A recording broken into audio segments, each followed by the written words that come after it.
الحمد لله رب العالمين والصلاة والسلام على خير الأولين والآخرين وكائد الغر المحجلين محمد بن عبد الله وعلى آله وصحبه أجمعين. أما بعد، تمتنرز الله سبحانه وتعالى etusaba sebyenga emirembe kwekitiibwa Muhammadin sallallahu alayhi wasallam namira omutima gwange n'ejammwe okutya Allah subhanahu wa ta'ala nga tuyita mu kukola ebyo Allah bye yatulagira n'okoleka ebyo Allah subhanahu wa ta'ala bye yatuziiza. Basseruganda abandaba era abampuliriza mbayozaayoza olw'okutuuka mu mwaka omupya mu mbala y'ekizungu 2024.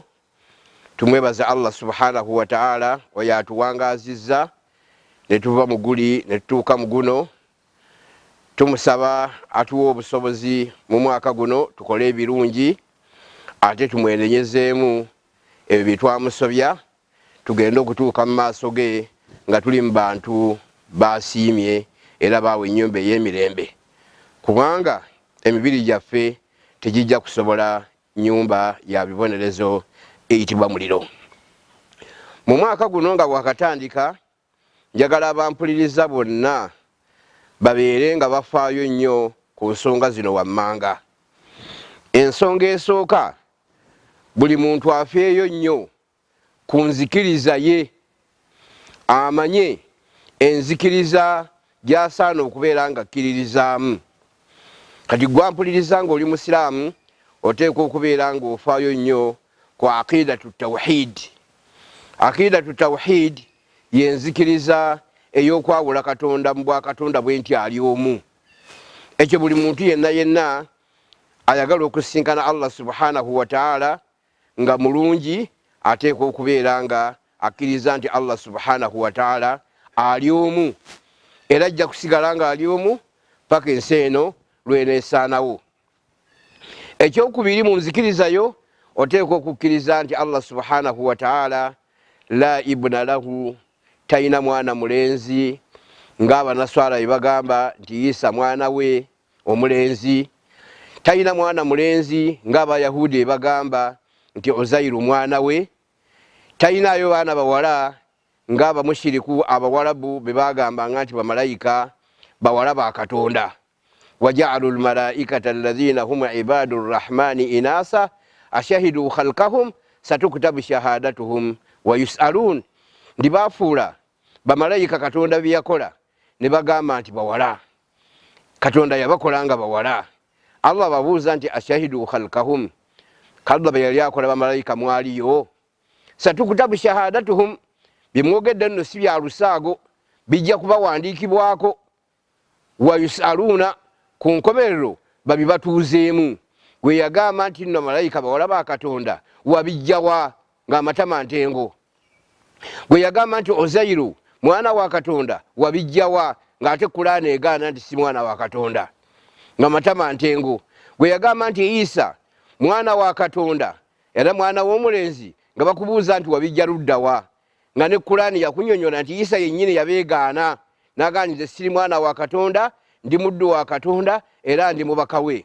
Kale nzikiriza eyo njagala buli muntu yenna yenna afeeyo okubeera ng'agitereeza, kubanga abantu bangi nnyo ababuze olw'obutatereeza nzikiriza eyo, ate nga Allah subhanahu wa ta'ala agenda kubeera ng'agibabuuza.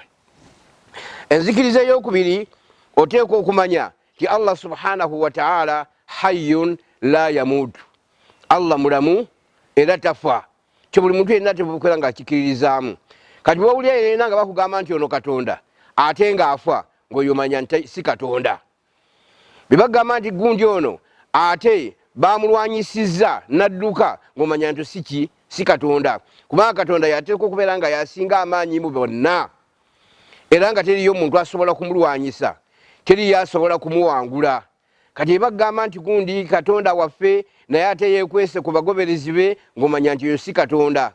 Alya emmere si Katonda, anywa oyo si Katonda, yeebaka oyo si Katonda. Katonda bwe yeebaka aleka atya ebitonde bye yatonda nga biri awo tebirinaako Katonda abirabirira?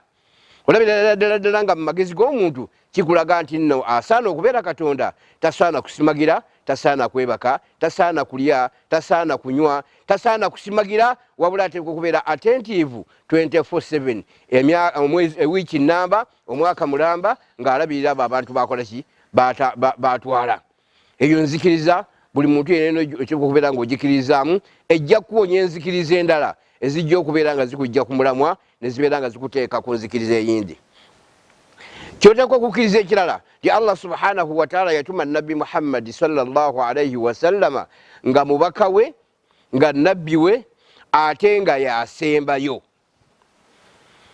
Nabbi mubaka ate nga yasembayo, era nga Muhammadi oyo taliimu kikolwa kya bwakatonda, taliimu butonde bwa Katonda, taliimu butonde bwa kisolo, wabula muntu. Era Allah subhanahu wataala yamugamba atugambe ti kul, bagambe ti innama ana basharun mithlukum, nze ndi muntu nga mmwe. Enjawula wakati wange nammwe, yuha ilayya, mpeebwa obubaka. Annama ilahukum ilahun wahid, ndi Katonda wammwe gumusinza, asinzirwa ali Katonda ki omu. Faman kana yarju liqaa rabbihi falyamal amalan saliha wala yushrik biibadati rabbihi ahada. Omuntu yenna asuubira yagenda kusingana Allah subhanahu wataala, sinza Katonda omu yekka. Yenzikiriza njagala owangalire ku 2024, sinza Katonda omu yekka, tomugattikako kintu kirala kyonna kyonna. Ne bw'ofuna ekizibu ekifaanagana kitya, togenda mu balaguzi. Ne bw'ofuna ekizibu ekifaanagana kitya, togenda mu balubaale. Ne bw'ofuna ekizibu ekifaanagana kitya, teweeyambisa majini, togenda mu balina amajini nti gakuyambeko. Ebyo byonna byonna bitonde bya Katonda ebiteekwa okukkiririza mu Katonda, tebirina maanyi okugjawo nga bigajja wa Katonda.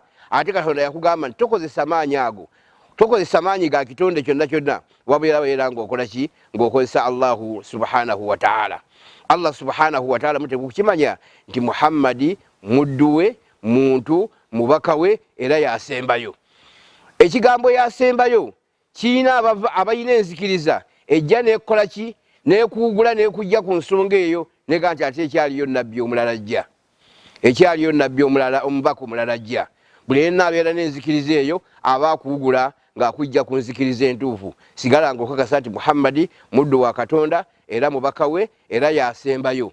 Oyongere n'okakasa ti ekitabo kiyamuwa Qur'an al-Karim kyekitabo ekisembayo, kyekitabo ekikola ku mulembe guno.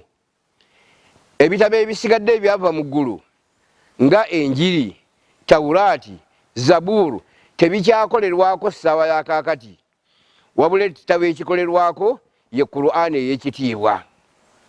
Era ne Nabbi Isa akyali omulamu ng'akyali mu ggulu ajja kuvaayo akke ku nsi kuno nga n'okukka kwe kabonero ku bubonero bw'enkomerero. Bw'anaaba azze ajja kulamula ab'ekibiina kya Nabbi Muhammadi ng'abalamuza n'amateeka agali mu Qur'ani. Tagenda basomerayo etteeka na limu lya mu Injiri, tagenda basomerayo etteeka na limu ku mateeka agassibwa mu kitabu Allah kye yamuwa ekya Injiri, wabula ajja kulamula abantu ne Qur'ani, kubanga Qur'ani ye nannyini kiseera ssaawa eno, ne Nabbi Muhammadi ye nabbi w'ekiseera. Nakyo njagala abantu mukimanye mwenna ti mu nzikiriza gy'osaana okubeera ng'okkiririzaamu kwe kubeera nti nno omulembe guno gwe tuteekwa okukkiririzaamu yekka ye Muhammadin sallallahu alaihi wasallam. Abasigadde si bannabbi baffe, si bakatonda baffe, si bantu baffe betugoberera, wabula tulina okugoberera Nabbi Muhammadi sallallahu alaihi wasallam paka ku nkomerero ya byonna. Mu nzikiriza gy'osaana okukkiririzaamu olina okukkiriza nti afdalul khalq ba'da al-anbiya'i war-rusul humul khulafa'ul arba'a, nti asinga ebitonde byonna byonna obulungi ng'ogyeko bannabbi n'ababaka be basigire bannabbi abana. Awo nawo waliwo enzikiriza ezijja ne zibuzaabuza abantu ku nsonga eyo, naye nga muteekwa okukimanya ti oluvannyuma lw'ebitonde byonna byonna nabbi 25 betumanyi ng'omaze obbajjako ku bagoberezi b'abannabbi bonna bonna abali ku nsi, abasinga bonna be basigire bannabbi Muhammadi sallallahu alaihi wasallama, Abubakar ne Umar ne Uthman ne Ali. Era omuntu olina okusigala ng'obakkiririzaamu ti abo be bakulembeze abakulembera ebitonde byonna. era nabbi sallallahu alaihi wasallama yatutegeeza nti yagenda okusooka okuyingira ejjana ng'abuulirako Abubakari nga n'Abubakari waali, nze ngenda okusooka okuyingira ejjana, nze ngenda okusooka okukonkona, malayika egikuuma ebuuze eti gwani, ngigambe nti nze Muhammad, egambe nti nyina standing orders, nyina ebiragiro okuva waggulu ebigamba nti teri akkirizibwa kuyingira jjana okujjako nga Muhammad sallallahu alaihi wasallama amaze ogiyingira. Kati bw'anaamala ogiyingira ne bannabbi banne bonna bamala koleki bagiyingire. Abubakari bw'awulira ekigambo ekyo yagamba nabbi Muhammad nti wadiritu law anni kuntu maaka, neegomba nti kale singa nabadde naawe. Olumala okuyingira nange nenkola ki? Nenkola nange nembeera nga nyingira. Namugamba nti amma innaka ya Ababakar awwalu man yadkhulu ljannata min ummati, amma innaka ya Ababakar awwalu man yadkhulu ljannata min ummati. Statement ya beeyi, statement ya muwendo.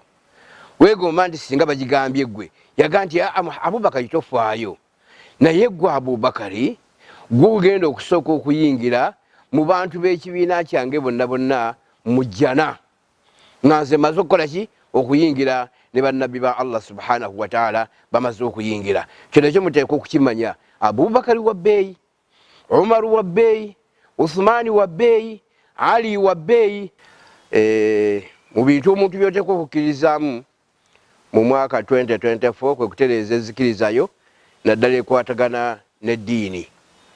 Eddiini Allah subhanahu wa ta'ala bye yatusiimira y'eddiini Busiraamu.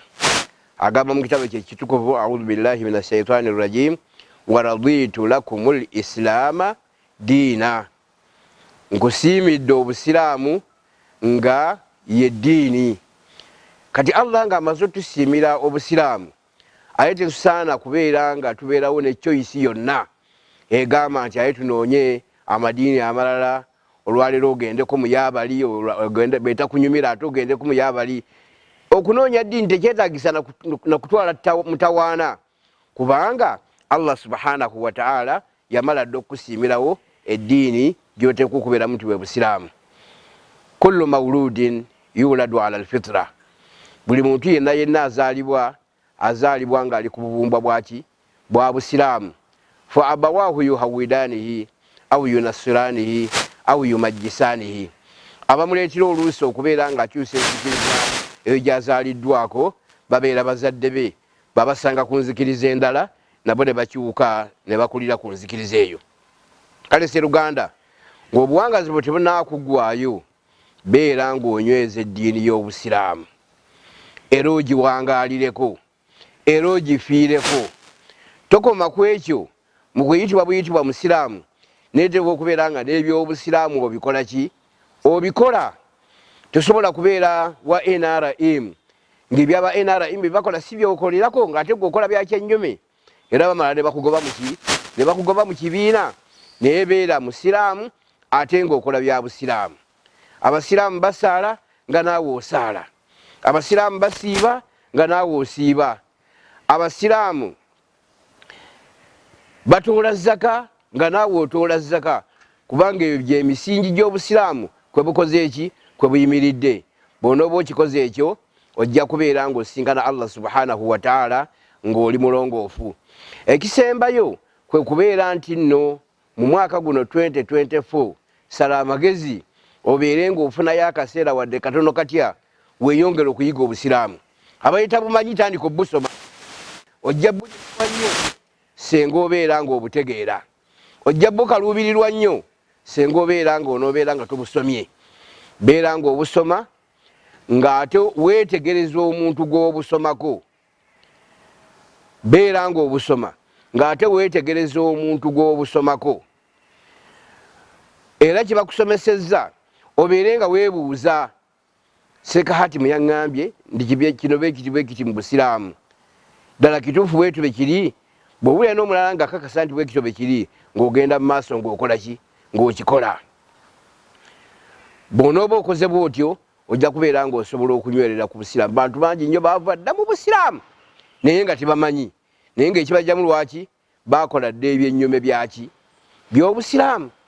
Osanga omuntu Omusiraamu ng'akola kyagenda musawo n'asamira ng'era yagamba nti ebyo bya buwangwa eddiini yabisangawo naye singa abadde asoma ey'obusiraamu yali badde emutegeeza nti nno eddiini yajja okutereeza obuwangwa kyeyasangawo nga kirungi n'ekitwala mu maaso kati yasanga abawalabu nga bagabi neega nti ekyo mugende nakyo muki mu maaso yasanga abawalabu nga bali ebintu ebifudde byokka naga nti ekyo mubuwanga wadde mubadde mukikola nga mukiwoomerwa munywa n'omusaayi mubiveeko munywa bintu bikyamu munywa bintu bikyafu yasanga abawalabu bayisa bubi emiriraano nabaga nti mukiveeko yabasanga batta abaana baabwe abawala abato nga baga nti okubeera n'omwana omuwala kyakamogo nabaga nti mubikole ki mubiveeko naye nga babivaako batya luvannyuma lwa kusoma busiraamu kainaawe fuba nnyo obeere ng'ebayimirira mu muzikiti okusomesaayo ekigambo bw'obanga toli bize beerawo okiwulirize